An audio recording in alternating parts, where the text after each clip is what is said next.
Friends, so I hope आपने GSTR 1 filing देख ली होगी 2025 की, और अब तक तो फाइल कर भी दिए होंगे रिटर्न्स। लेकिन उसी के कनेक्शन में अब जीएसटीआर 3 भी हम आज फाइल करने वाले हैं। लेकिन उसके पहले हम जीएसटीआर 2 भी चेक करेंगे, आईएमएस में एक्शंस भी लेंगे, और उसके बाद जो जीएसटीआर 2 भी जनरेट होगा उसके बेस पर हम जीएसटीआर 3 भी फाइल करने वाले हैं। सो चलिए हम जीएसटीआर 3 भी लाइव फाइल करते हैं। उसके पहले वीडियो अगर अच्छी लगती है तो लोगों तक शेयर जरूर कीजिए, ताकि वो भी अपनी जीएसटीआर 3 भी अपने आप ही फाइल कर सके। और चैनल को सब्सक्राइब जरूर कीजिए, इससे मुझे मोटिवेशन मिलता है, क्योंकि वीडियो देखने में होती है छोटी सी, लेकिन इसके पीछे एफर्ट्स लगते हैं। सो आपका एक लाइक, शेयर या सब्सक्रिप्शन हमें ऐसे ही मोटिवेट करता है और भी ऐसे हेल्पफुल वीडियोस बनाने के लिए। साथ में मेरी textdecor.com करके एक वेबसाइट है, जिसपे बहुत ही वैल्यूएबल कोर्सेज मेरे मिल जाएंगे आपको, और वो भी अफोर्डेबल प्राइस में, जिनको सीख कर आप अपनी करियर में ग्रो कर सकते हैं, जॉब पे हाई पोजीशन पा सकते हैं, और अच्छे से उनको सीख के आपकी नॉलेज ग्रो कर सकते हैं। वीडियो कंटेंट बहुत ही उसका वैल्यूएबल होता है और अफोर्डेबल प्राइस में होता है, आप एक बार चेक जरूर कीजिएगा। चलिए बढ़ते हैं जीएसटीआर 3 की फाइलिंग के लिए। पहले हम जीएसटीआर 2 भी एक बार चेक कर लेते हैं। कभी कभी होता है कि जीएसटीआर 2 भी जनरेट नहीं हुआ होता है, इसके लिए हमें आईएमएस में एक्शन लेना पड़ सके, लेकिन फिर भी हम लोग यहाँ पे चेक कर लेते हैं कि जीएसटीआर 2 भी जनरेट हुआ है कि नहीं। इसके लिए मैंने जीएसटीआर रिटर्न डैशबोर्ड पे क्लिक किया और मैंने अपना पीरियड सिलेक्ट किया। फरवरी का रिटर्न में फाइल करने वाली हूँ यहाँ पे, और साथ में आप देख सकते हैं जीएसटीआर 1 ऑलरेडी फाइल हो चुका है। जीएसटीआर 1 ए का ऑप्शन मेरे पास अवेलेबल है अभी, तो अगर मैं चाहूँ तो यहाँ पे जीएसटीआर 1 ए पे क्लिक कर सकती हूँ, और अगर मुझे कुछ अमेंडमेंट्स या कुछ चेंजेस फाइल करने हैं तो मैं इस मंथ के, जो फरवरी मंथ के होंगे, वही फाइल कर सकती हूँ। उसके अलावा प्रीवियस मंथ की कोई अमेंडमेंट या करेक्शन मैं यहाँ पे नहीं कर सकती हूँ। ठीक है, फिलहाल तो ऐसा कोई करेक्शन नहीं है। 2 भी मैं एक बार चेक कर लेती हूँ। व्यू में जाके आप देख सकते हैं यहाँ पे मेरा 2 भी अवेलेबल हो चुका है, जनरेट हो चुका है, कोई इश्यू नहीं है। अगर जनरेट नहीं हुआ होता तो मुझे यहाँ पे कोई ना कोई एरर शो करता, लेकिन आई कैन सी मेरे पास इतने आईटीसी है, और वो भी आईएमएस में से आए हुए हैं। मैं देख सकती हूँ B2B इनवॉइसेस के इतने आईटीसी मेरे पास अवेलेबल है, आप चेक कर सकते हैं। बाकी आईटीसी नॉट अवेलेबल में कुछ नहीं है, आईटीसी रिवर्सल में कुछ नहीं है, आईटीसी रिजेक्टेड में कुछ नहीं है। तो ठीक है, I have this much ITC available. मैं इसको यहाँ से डाउनलोड कर लेती हूँ, डाउनलोड जीएसटीआर 2 डिटेल्स एक्सेल, ताकि मैं इसको फिर वेरीफाई कर सकूं अपने डेटा के साथ में। मेरे क्लाइंट ने जो मुझे परचेस का डेटा दिया हुआ है उसके साथ में इसको वेरीफाई करूंगी। ठीक है, जब तक डाउनलोड होता है तब तक हम दूसरे आईएमएस को यहाँ से एक बार चेक करते हैं। उसके लिए सर्विसेज में आपको रिटर्न्स में यहाँ पे ऑप्शन मिल जाएगा इनवॉइस मैनेजमेंट सिस्टम डैशबोर्ड, तो उस पर क्लिक करेंगे, आपके सामने ये 2 ऑप्शन आ जाएंगे। आपको अभी इनवर्ट सप्लाईज चेक करनी है तो व्यू पे क्लिक कीजिए, और अब यहाँ पे ओके कर दीजिए आप इसको, और आप चेक कर सकते हैं कि B2B इनवॉइसेस के 14 इनवॉइसेस है, जिसके लिए हमने अभी तक कोई एक्शन नहीं ली है, उसको एक्सेप्ट या पेंडिंग कर सकते हैं। मैं सिर्फ आपके इन्फॉर्मेशन के लिए चीजें दिखा देती हूँ। मैंने नंबर ऑफ जितने इनवॉइसेस है उस पर क्लिक किया है, तो मैं पूरी डिटेल्स यहाँ से चेक कर सकती हूँ कितने इनवॉइसेस मेरे लिए है, और जो मुझे एप्लीकेबल है, जिसका आईटीसी मुझे लेना है उसको मैं एक्सेप्ट करूंगी यहाँ से, और जिसका नहीं लेना है उसको मैं रिजेक्ट भी कर सकती हूँ। लेकिन रिजेक्ट करने से पहले बहुत बार सोचना पड़ता है, क्योंकि एक बार आप इनवॉइस अगर यहाँ से रिजेक्ट कर लेते हैं तो उसके बाद उसके लिए और एक्शन चेंज करने के ऑप्शन आपको नहीं मिलते हैं। तो अगर आप शायद कॉन्फिडेंट नहीं है कि इसका आपको आईटीसी लेना है कि नहीं लेना है, तो आपको उसके लिए कोई एक्शन लेने की जरूरत नहीं है, या तो उसको पेंडिंग रख सकते हैं आप, लेकिन याद रखिए रिजेक्ट ना करें। ठीक है, तो अगर मैं सिर्फ आपको एग्जाम्पल के लिए दिखा देती हूँ, क्योंकि मेरा जीएसटीआर 2 भी ऑलरेडी जनरेट हो चुका है, और शायद और मैंने जो वर्किंग चेक करी है उसमें जितना जीएसटीआर 2 भी में मुझे इनवॉइसेस शो हो रहे, सबके मुझे आईटीसी क्लेम करने, क्योंकि सबके एप्लीकेबल और एलिजिबल आईटीसी मेरे क्लाइंट्स के हैं। सो अभी मुझे अगर समझो ये इनवॉइस एक्सेप्ट करने हैं, ये फर्स्ट, सेकंड एंड थर्ड, या जितने भी इनवॉइसेस एक्सेप्ट करने होंगे उतने मैं सिलेक्ट कर लूंगी, और फिर मैं एक्सेप्ट पे क्लिक कर लूंगी। जैसे मैं एक्सेप्ट पे क्लिक करती हूँ, सो यहाँ पे सेव का ऑप्शन आता है, I will save this and I will click on proceed, और प्रोसीड पे क्लिक करने के बाद मैं फिर बैक टू समरी पे चली जाऊंगी। ओके, सो सक्सेसफुली सेव हो गया है। अब मुझे बैक टू समरी पे जाना है, और आप देख सकते हैं यहाँ पे कि टोटल 14 में से 11 के लिए मैंने 3 के लिए मैंने एक्सेप्ट कर लिया है, 3 इनवॉइसेस को, और बाकी पेंडिंग है। यहाँ पे आईएमएस में ये होता है कि आप जिस इनवॉइसेस के लिए कोई एक्शन नहीं भी लेते हैं ना, तो वो बाय डिफॉल्ट अपने 2B में चला ही जाता है। तो आपको अगर रिजेक्ट करना है तो उसके लिए पर्टिकुलरली आके रिजेक्ट का ऑप्शन लेना पड़ेगा, जिसको पेंडिंग छोड़ना है उसका पेंडिंग का आपको एक्शन सिलेक्ट करना पड़ेगा। ठीक है, सो ये अपना आईएमएस होता है बेसिकली, और यहाँ पे कंप्लीट जीएसटीआर 2 पे क्लिक करके मैं अपना जीएसटीआर 2 जनरेट कर सकती हूँ जिस तरह से मुझे चाहिए। अगर इसमें से कोई इनवॉइस मुझे नहीं चाहिए, रिजेक्ट करना है, पेंडिंग करना है, तो मैं ये सारे सिलेक्ट करके फिर कंप्लीट जीएसटीआर 2 पे क्लिक करूंगी, और मेरा 2 इस तरह से जनरेट हो।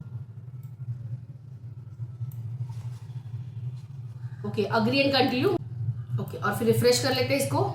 अब मैं रिटर्न्स में टू बी में चेक करना चाहती हूँ कि टू बी में कितना इनवॉइसेस है मेरा, तो I will click here, select the period February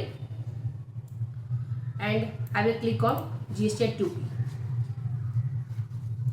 वैसे तो 2B हमने ऑलरेडी देख लिया है, यहाँ पे डाउनलोड भी हो चुका है। ये हो गया मेरा GST 2B, जिसमें सिर्फ B2B इनवॉइसेस है मेरे पास। सो इतने इनवॉइसेस है जिसका मुझे 2B में लेना है। अगर मैं इसको चेक करती हूँ तो ये ITC अवेलेबल में मुझे शो करेगा 860 4277.55 4277.55। मैंने क्लाइंट के डेटा से वेरीफाई किया है, तो आई कैन सी के मेरा मैच हो रहा है पूरा डिटेल, और एज इट इज में 3B में क्लेम कर सकती हूँ। तो अब मैं यहाँ पे जाके वापस रिटर्न्स में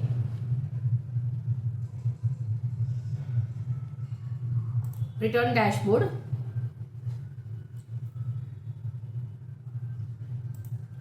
पीरियड सिलेक्ट कर लेते हैं और अब 3B में जाते हैं, प्रिपेयर ऑनलाइन। इसको क्लोज करके लेट अस चेक क्या हो रहा है। सी GSTR 1 मैंने ऑलरेडी फाइल किया था, उसके बेस पर मेरी सारी जो भी डिटेल्स थी यहाँ पे मुझे शो हो रही है। आउटवर्ड टैक्सेबल सप्लाईज की जो टैक्स लायबिलिटी मेरी सेल्स की थी वो यहाँ पे है ऑलरेडी। कंफर्म कर देते हैं,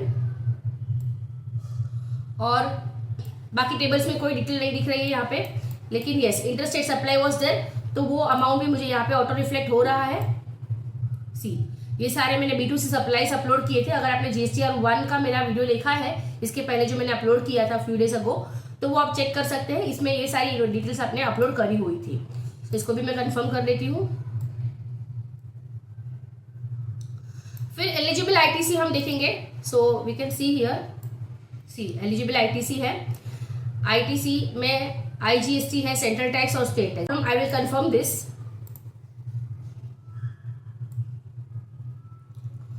और आप देख सकते हैं कि अब मेरा ये फाइनल हो चुका है टैक्स लायबिलिटी और ITC। अब इंटरेस्ट एंड लेट फीस, क्योंकि मैंने इस क्लाइंट का लास्ट मंथ का रिटर्न थोड़ा लेट फाइल हुआ था, तो आप देख सकते हैं 125 की टोटल लेट फीस लगी हुई है central tax and state tax की। ठीक है, इसको भी कंफर्म कर लेते हैं क्योंकि करेक्ट है ये इनकम, और फिर सेव कर लेते हैं। जैसे सेव होगा प्रोसीड टू पेमेंट का आपको ऑप्शन मिलेगा। अब जो टेबल नंबर 6.1 ओपन हुआ है उसमें सबसे पहले आपको कैश लीजर दिखेगा। आपको देख सकते हैं कि कैश लीजर में कोई बैलेंस नहीं है। ठीक है, तो यहाँ पे है IGST का 145 बैलेंस है कैश लीजर में, लेकिन बाकी कोई बैलेंस नहीं है। और क्रेडिट लेजर में आपको बैलेंस दिखेगा जो टोटल ITC मेरा है वो अब तक का, मतलब कि ये फरवरी का मैं रिटर्न फाइल कर रही हूँ तो फरवरी का तो ITC इसमें है ही, लेकिन उसके पहले का भी जो भी ITC मेरा कैरी फॉरवर्ड हो रहा है अब तक का, वो पूरा आपको यहाँ पे शो करेगा। सो मेरा ये क्रेडिट लेजर बैलेंस है, मतलब जितनी लायबिलिटी है वो तो मुझे पे आउट नहीं करनी होगी। मेरी जितनी लायबिलिटी है जिसमें टैक्स लायबिलिटी, उसके सामने मेरा पूरा ये ITC से एडजस्ट है, पेड थ्रू ITC। ये इंटीग्रेटेड टैक्स का जितना है मेरा ITC वही पूरा एडजस्ट। इसको मैं चेंज भी कर सकती हूँ अगर मुझे चाहिए कि मैं अपना जो सेंट्रल टैक्स या स्टेट टैक्स का जितना बैलेंस है, देखो यहाँ पे आप चेक कर सकते हैं, अवेलेबल बैलेंस इज 41,480, तो उसमें से 106 का जो लायबिलिटी है वो मैं एडजस्ट कर सकती हूँ यहाँ पे। सेम यहाँ पे भी available balance is 41,179, so I can adjust this amount from the SGST balance का ITC। लेकिन मैं ऐसा नहीं कर रही हूँ, जो अभी यहाँ पे पोर्टल में सिलेक्ट किया है उसी हिसाब से मैं ले रही हूँ। पूरा IGST ही मैं यहाँ पे यूज कर रही हूँ अपनी लायबिलिटी पे आउट करने के लिए, ताकि CGST और SGST की लायबिलिटी में उनके रिस्पेक्टिव लायबिलिटी के अगेंस्ट यूज कर सकूँ, इनके सभी फ्यूचर में आता है तो ठीक है। इसको ऐसे ही रहने देते हैं और आगे देखते हैं कि मुझे अभी भी फिर भी 125 रुपीज की लेट फीस पे करनी है CGST SGST दोनों की। तो ये मुझे एडिशनल कैश रिक्वायरमेंट की बोल रहे हैं कि यहाँ पे मुझे कैश अभी कैश में ये पे करना पड़ेगा, क्योंकि ये ITC से एडजस्ट नहीं होता। लेट फीस पेनल्टी वगैरह आपकी इंटरेस्ट वगैरह आपकी जो ITC की बैलेंस है उससे एडजस्ट नहीं होता, तो मुझे यहाँ से पे आउट करना पड़ेगा। तो I will click on this. मैं क्रिएट चलान पे भी क्लिक कर सकती हूँ और इस पे भी क्लिक कर सकती हूँ। अगर इसमें क्लिक करूंगी तो डायरेक्ट मुझे चलान का ऑप्शन पूछेगा, अग्री एंड कंटिन्यू पे क्लिक करेंगे और ये पूछेगा कि आपको चलान क्रिएट करना है। I will click on yes और मेरे सामने ये चलान की डिटेल आ जाएगी। मैं क्लिक करती हूँ ई पेमेंट पे, आप चेक कर लीजिए पूरा इंटरेस्ट और लायबिलिटी आया हुआ है CGST SGST का। जनरेट चलान पे क्लिक करके प्रेफर्ड बैंकिंग में क्लिक करना है, मेरा HDFC प्रेफर्ड है। सो आई अग्री क्लिक करके मेक पेमेंट पे क्लिक कीजिएगा और फिर आपकी यहाँ से आप पेमेंट कर दीजिए। जिससे आपका पेमेंट होगा आपको ये पेज यहाँ पे लेके आएगा। आप चाहे तो व्यू रिसिप्ट पे क्लिक करके रिसिप्ट देख सकते हैं, लेकिन जरूरत नहीं, 250 आपका ऑलरेडी ट्रांसफर हो चुके हैं। आप देख सकते हैं कंटिन्यू पे क्लिक करके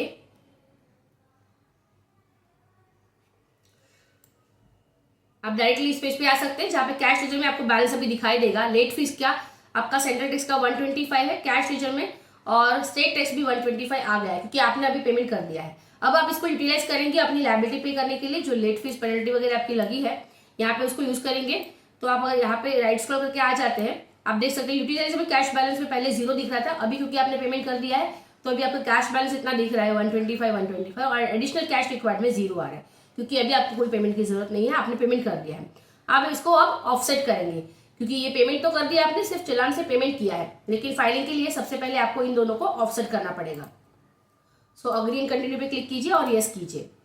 सो ऑफसेट सक्सेसफुल का मैसेज आ गया, ओके कीजिए और अब आप फाइलिंग के लिए प्रोसीड कीजिए, प्रोसीड टू फाइल। और फिर वेरिफिकेशन देके आप अपना ऑथोराइज सिग्नेटरी सिलेक्ट कीजिए, फाइल विथ एवीसी पे क्लिक कीजिए और ओटीपी एंटर करके फाइल कर दीजिए, क्लिक ऑन वेरीफाई। सो आपको ये मैसेज आ जाएगा कि फाइलिंग सक्सेसफुल, ओके कर दीजिए। सो इस तरह से आपने अपनी रिटर्न फाइल कर दी है। अगर आप रिटर्न्स में जाके चेक करते हैं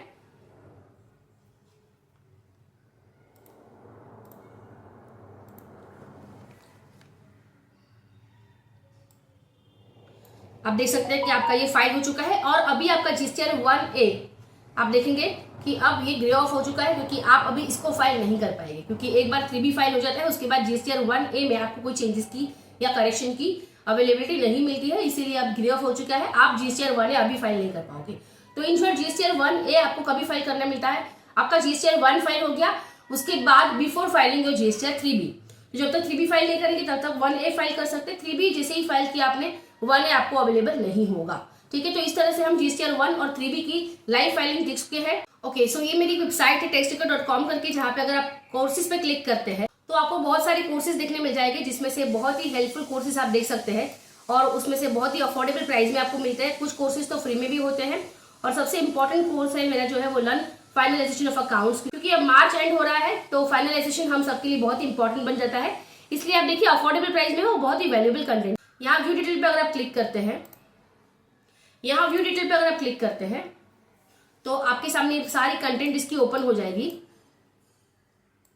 आप देख सकते हैं यहाँ पे अबाउट द प्रोग्राम क्या क्या कवर किया है मैंने, और अगर आपको रेलेवेंट लगता है तो एनरोल नाउ पे क्लिक करके आप इसको रजिस्टर कर सकते हैं और इन वीडियोस को देख के आपकी नॉलेज ग्रो कर सकते हैं और आपके क्लाइंट के लिए या फिर अपने ऑफिस में अपने क्लाइंट का किसी का भी फाइनलाइजेशन ऑफ अकाउंट्स एक्यूरेटली कर सकते हैं। साथ में रिसेंटली मैं अभी एक नया मेरा प्रोग्राम लॉन्च कर रही हूँ जहाँ पे आपके पास हर चीजों का प्रैक्टिकल नॉलेज तो है लेकिन एक्सपीरियंस नहीं, जैसे कि अकाउंटिंग होता है, टीडीएस फाइलिंग, जीएसटी फाइलिंग और income tax return filing, computation of income, finalisation of accounts, बहुत सारी चीजें कवर करते हुए मैंने आपको प्रैक्टिकल एक्सपीरियंस दिलवाने के लिए एक प्रोग्राम लॉन्च किया है जहां पे आपको डेटा दिया जाएगा क्लाइंट्स का और आप मेरे साथ उस पर काम करेंगे। जैसे कि अकाउंटिंग से स्टार्ट करेंगे, अकाउंटिंग के साथ साथ आप टीडीएस भी आइडेंटिफाई करके टीडीएस रिटर्न फाइल करेंगे मेरे साथ में जीएसटी रिटर्न फाइल करेंगे और फिर हम उसको फाइनलाइज करके कंप्यूटेशन ऑफ इनकम बनाएंगे और इनकम टैक्स रिटर्न फाइल भी करेंगे। तो बेसिकली किसी भी फाइनेंशियल ईयर के लिए जो स्टार्टिंग टास्क हमारा होता है वो अकाउंटिंग से स्टार्ट होता है और लास्ट जो होता है वो है income tax return filing.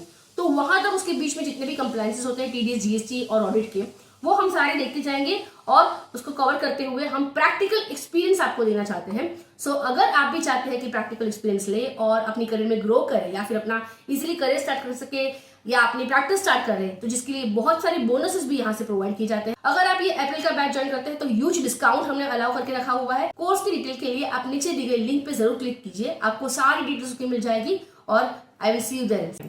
YouTube पे मेरी चैनल है जहाँ पे अगर आपको आपने अभी तक सब्सक्राइब नहीं किया तो सब्सक्राइब जरूर कीजिए क्योंकि यहाँ पे बहुत ही इंपॉर्टेंट अपडेट्स मैं हमेशा देती रहती हूँ।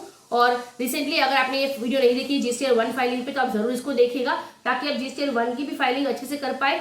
और साथ में मेरे कुछ पॉपुलर कोर्सेज है जिसमें से ये फर्स्ट कोर्स अकाउंट्स फाइनलाइजेशन, ये वीडियो आपके लिए बहुत इंपॉर्टेंट हो सकता है। इसमें मैंने ब्रीफ किया है कि फाइनलाइजेशन ऑफ अकाउंट्स में आपको क्या क्या देखना है और यहाँ पे मैंने जो कोर्स दिखाया है उसमें मैंने प्रैक्टिकल सारी एंट्री करके दिखाई हुई है कि आप किस तरह से फाइनलाइजेशन करेंगे, क्या क्या एडजस्टमेंट एंट्री पास करेंगे अपने पार्टनरशिप फर्म के लिए, प्रोप्राइटरी फर्म के लिए, कंपनी के लिए, किस तरह से फाइनलाइजेशन होता है, deferred tax, provision for tax, बहुत सारी चीजें मैंने प्रैक्टिकली वर्किंग के साथ में कवर करी हुई है।